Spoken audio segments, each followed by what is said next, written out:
વડોદરા બાદ નર્મદામાં high voltage drama. કોંગ્રેસના ઉમેદવારને લઈને ફોર્મ પરત ખેંચવા પહોંચ્યા ભાજપના કાર્યકરો. કોંગ્રેસના કાર્યકરોને જાણ થતાં જ પહોંચ્યા હતા. તાલુકા પંચાયતમાં કોંગ્રેસના કાર્યકરો પોતાના ઉમેદવારને ગાડીમાં બેસાડીને રવાના થઈ ગયા. ઉમરવા બેઠકના ઉમેદવાર ફોર્મ પરત ખેંચવા પહોંચ્યા હતા. તો વડોદરા બાદ નર્મદામાં પણ હાઈ વોલ્ટેજ ડ્રામા જોવા મળ્યો છે.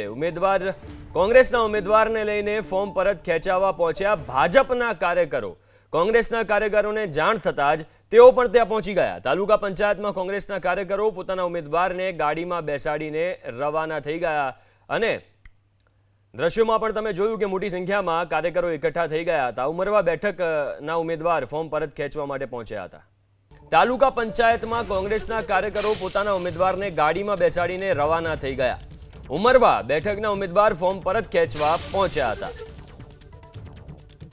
તો વડોદરા બાદ નર્મદામાં પણ હાઈ વોલ્ટેજ ડ્રામા જોવા મળ્યો છે.